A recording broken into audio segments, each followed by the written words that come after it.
All right, good afternoon, everybody, and welcome to our intergenerational dialogue on housing. And thank you for coming out during what is often a very busy time of year for many of us. And I appreciate you taking the time to come here today. My name's Markus Moos. I'm an assistant professor in the School of Planning and the Faculty of Environment here at the University of Waterloo. And I research housing markets, the economies of cities, and how both of those things kind of interact and shape the sustainability and social structures of our cities. And I'm interested in questions surrounding social justice as well and how that impacts or how that plays out in the housing market. And so today what we want to do is talk about the housing challenges that we either have experienced ourselves or that we see other people experience in our community and beyond, because we can always learn lessons from other places as well in anticipation of issues that might come up here in the future. For those of us joining via live webcast, hello, wherever you may be. And this will also be available as a recording afterwards online.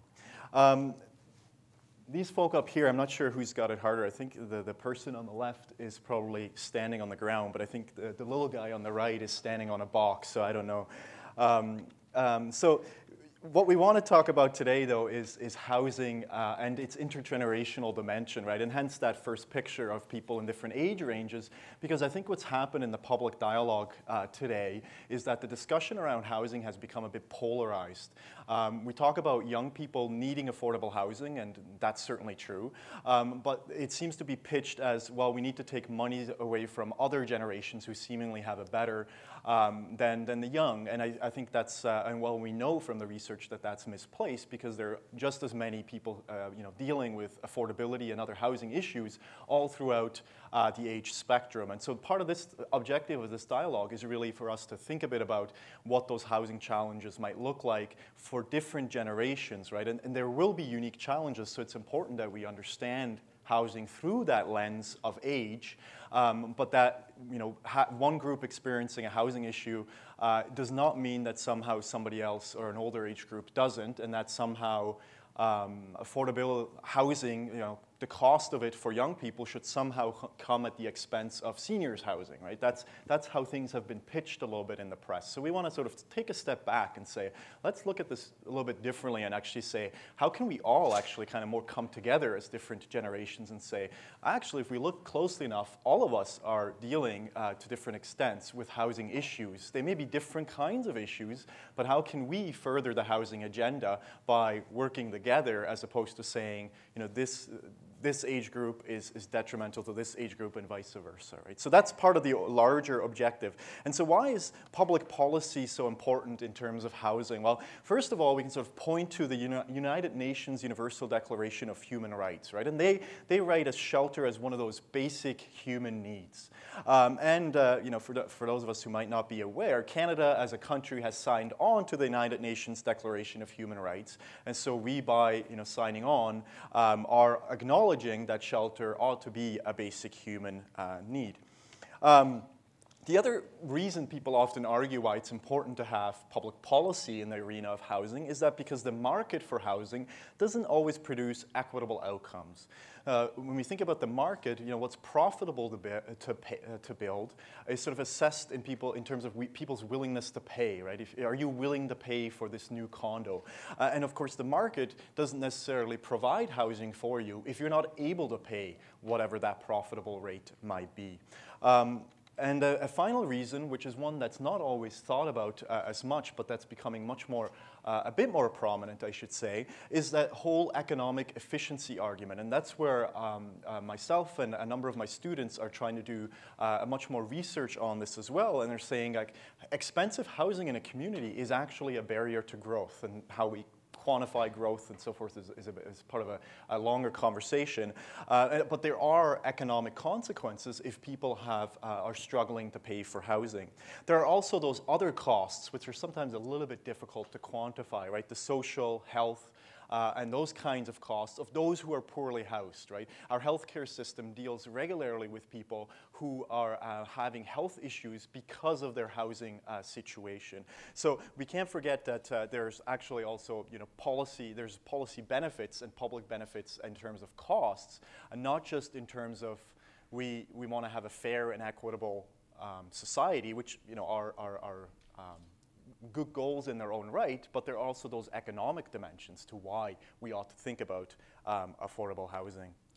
So as I mentioned briefly, today's objectives are really to discuss housing issues in our community and to learn about different housing experiences across the age spectrum.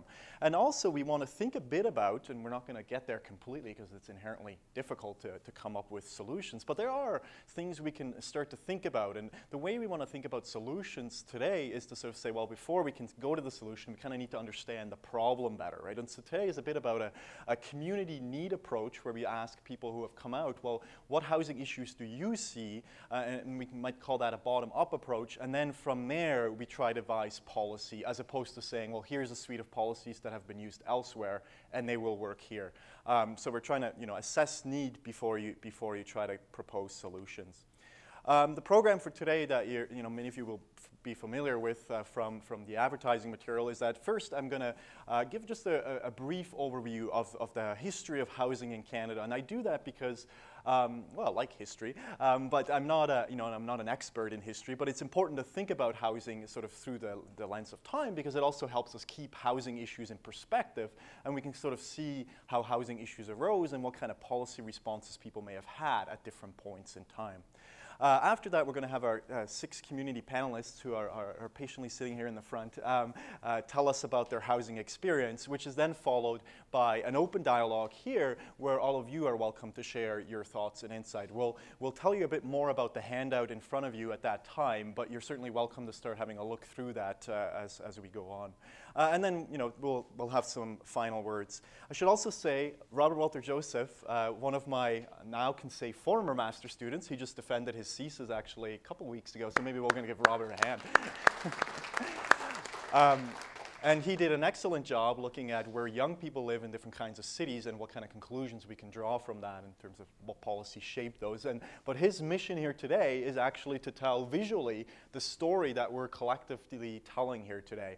And so we're going to see this evolve as we talk and have information added throughout the next little bit of time as we work on this together here. I also want to thank San, who's sitting in the audience there. He's helped me put a number of the things that we're going to do in terms of the exercise together and sort of help me flesh out some of the ways we can get you guys involved in this. So before we get to the history, also, that we're sort of on the same page as to what we mean when we talk about affordable housing.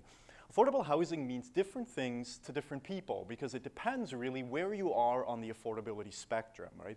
Commonly, when we talk about affordability today in the press, we're really talking about sort of those people between private rental and owner occupation, right? That's where the young adults are really getting a lot of attention these days, right? They can't afford housing. But what we have to remember with a lot of those people, we're talking about people who are actually still reasonably well off, right? And you can have to go to all the way what is, I think, your right as well, yes, as it is my right, to where we can see issues surrounding homelessness, people who are maybe not completely homeless, they're kind of sleeping rough. Sometimes the term couch surfing is used to describe it.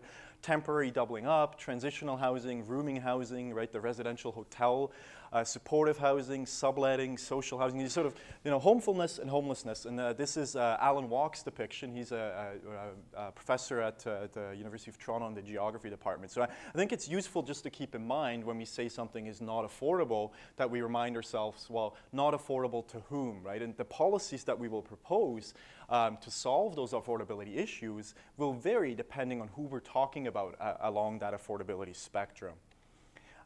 So let's talk a bit about the evolution, so to speak, of our communities, or I prefer the word change as opposed to evolution necessarily.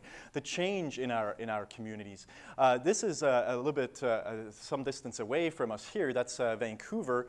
The top picture is from 1985, just before they hosted the World Expo. And also just before we had a bit of an influx of investment from Asia and people into the West Coast and other parts of Canada. And you can see just visually there the dramatic shift in what their inner city started to look like in terms of form, but also in terms of functions, right? The inner city started to change from being primarily industry and warehousing, always having some people living there, but changing to being much more residential and recreational uses. And that didn't just happen on its own. It had to do with the change in demography that accompanied all this, where we suddenly have more smaller households. We have the equalization of women's rights that resulted in women and men being able to start their own households. People staying in school longer, and therefore also sort of delaying, and there's a bit of a question whether we're delaying childbearing and getting married, or is it purely saying we're not doing that at all. But certainly when that delay happens, generally families will have fewer children, and therefore household size is smaller. So this growth in the condominiums is partly an outcome of demographic change, as it is of changes in the economy, though, right? That sort of saw the decline of industry and replaced it with more residential uses as our economy shifted to be more service-based, right? And we're seeing these kind of transitions in our own community. We can think about places like the Kaufman Lofts in Kitchener. We can think about the Bauer Building or the Tannery, all places that had, that housed industry at one point in time that are now more residential and amenity type, occupied by more residential and amenity type of uses. Richard Harris, who is one of Canada's experts really on the history of housing and housing in general, identifies sort of three overarching changes of how housing has changed in Canada, sort of before and the post-World War II period. And he says one of the main changes is around the financing. And we'll see later, I think that's one of the pieces that's kind of giving people trouble these days, right? And the change was that suddenly many more people, and then that's now almost a majority, will finance their housing through mortgages, as compared to previously through your own savings or your family savings or accessing some sort of community loan program. But a much larger share, even if you were borrowing from somebody, of the initial down payment or even just part of the payment, a much larger share was made from your own savings. Today, we borrow most of the money for buying our own homes, and we have to do that legally required down payment. But what this has done, of course, this was partly an explicit economic policies through CMHC, which is Canada's Mortgage and Housing Corporation, which sort of at arm's length from the federal government, put in place the mortgage insurance program, which allowed people to get mortgages even with not quite sufficient of a down payment, and they had to pay an insurance fees. And so if you couldn't pay your mortgage payments, the bank wasn't on the hook, and there was an insurance to cover that. So in any case, this really opened up ownership to a broader segment of the population, right? And had dramatic changes in the way our metropolitan areas and most of our cities and towns then suburbanized, and because we saw that through the production really of more and more single-family homes that tended to be owner-occupied. Another major change is more on the supply side of housing, and so as to who is actually building housing in our communities, right? And the major change has been that we now have many more specialized builders, as compared to previously when housing was really either custom built, so you'd go to somebody who builds your house and you figure out what kind of house you want and it gets built, or in many cases, originally self-built or self-built with the community around you. Whereas today, it's it's a business, we could basically say, right? It's you have specialized builder who do just that. They build housing, right?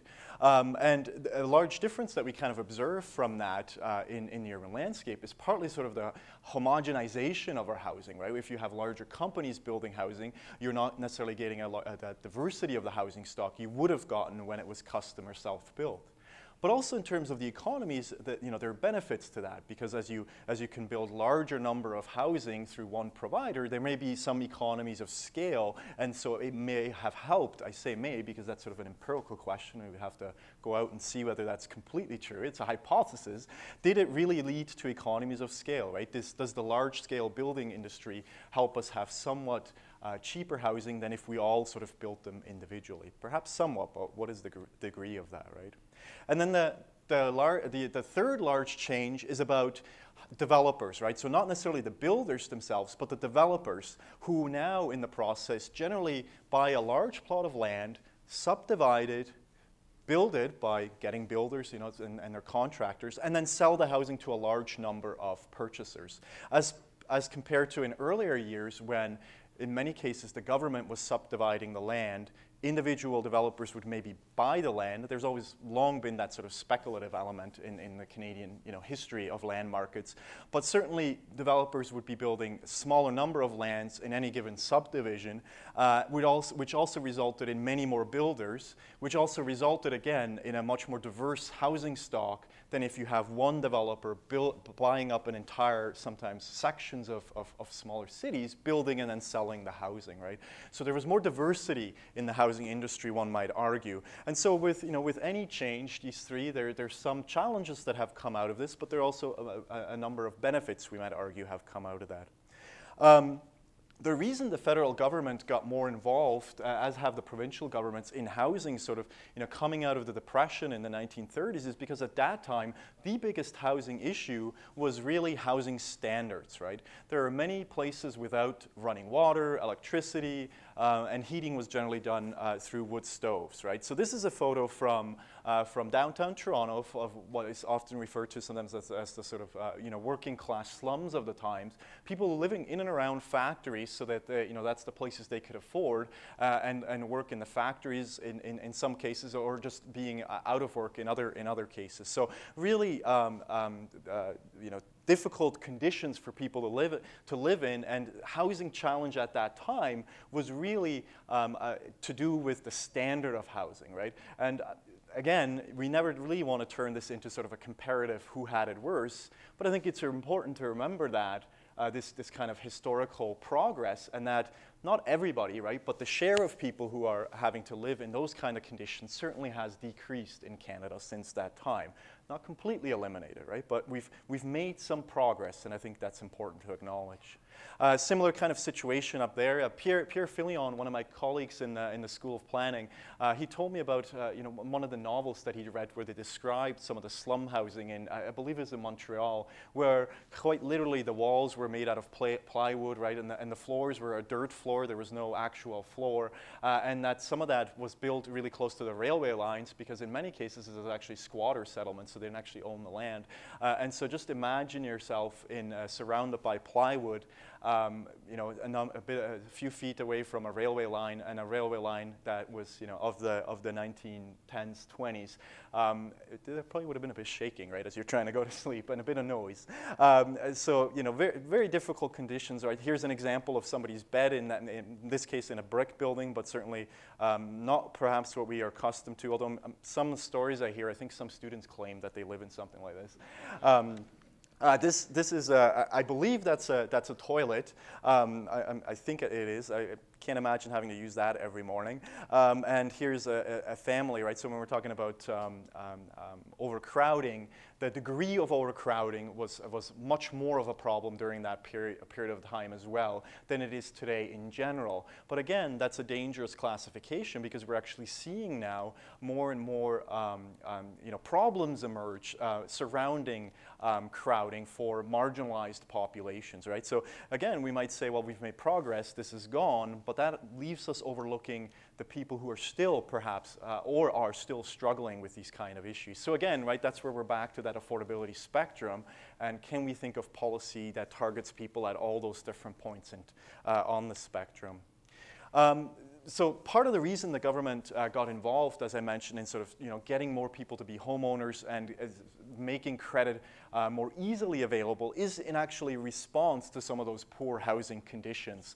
And so sometimes hindsight is sort of 2020, right? But at the time, really, it was thought as a useful policy to sort of say, well, let's erase, quite literally, that's what they would do, is bulldoze what were called slum housing, and replace them with more of the high-rise concrete housing, what we might sometimes refer to now as housing projects, right?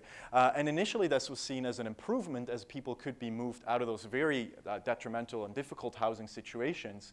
What happened over time is that those areas basically became concentrations of poverty, which resulted in all sorts of other social and economic distress for the people living there. So it really didn't solve the problem. It just kind of moved it from one building type to another.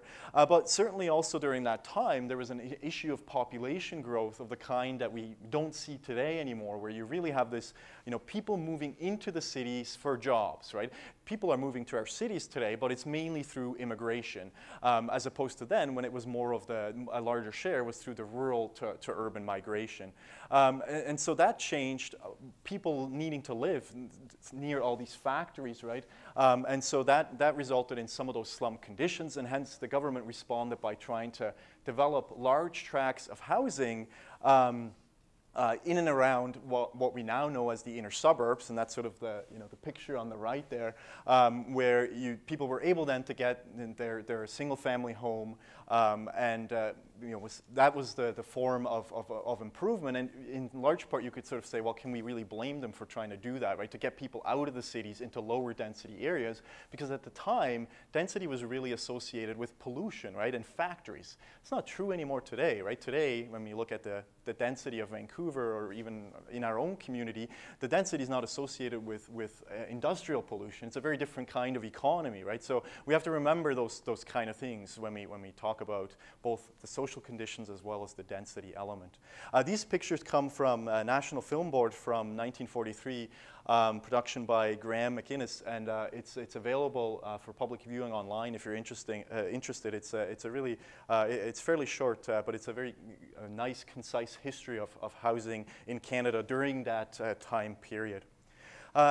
Before I end here, I just want to also tell you a little bit about some housing policy examples, right? So the National Housing Act is really the policy I talked about earlier that now allowed the government to sort of intervene in that slum clearance and rebuild. And federal funding, the legislation permitted this to happen in the 40s, but federal and provincial funding really started to flow into these projects in the 50s.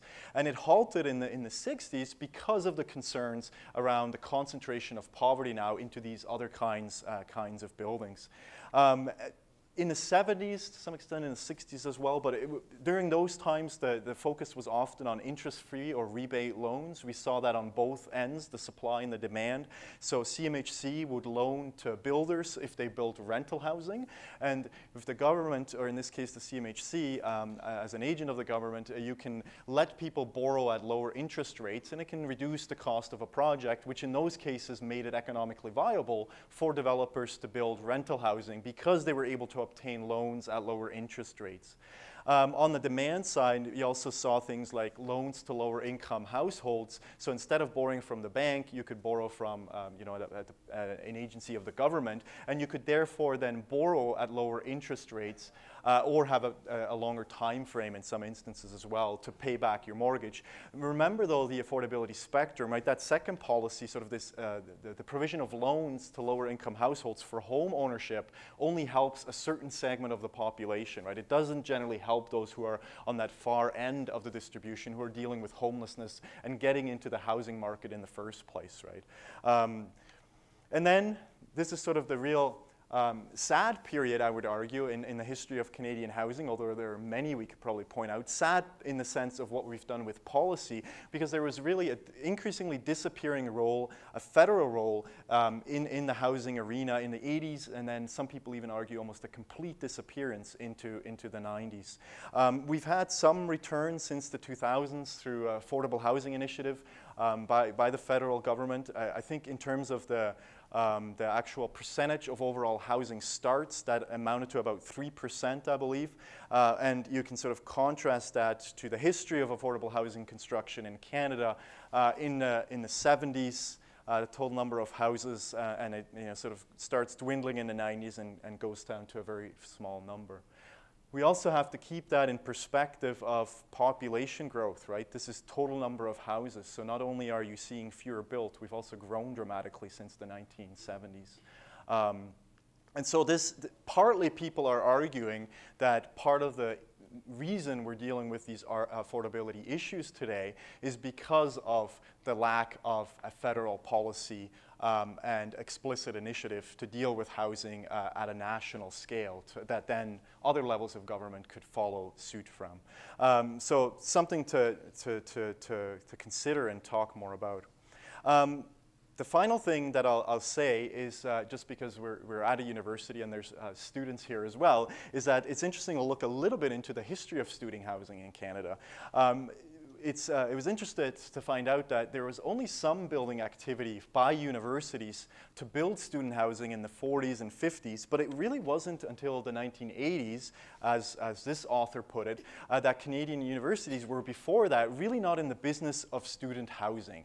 Universities were seen as educational institutions, which I think they still are today, but if your mission is education and research, the point that was made is, well, why should we be in the business of actually providing housing? So after the 1980s, there was a bit of a change in mindset, and that question kind of was answered increasingly with, well, why should universities be involved in providing housing for a number of reasons? The first one being, well, it helps enhance students' learning environment, right? So if students are well housed, arguably they're going to be better learners, they're going to be better students, we're going to be a better university because of it, right? So you can justify the involvement even just from a university point of view and saying, well, we should be housing our students because we want them to be good students.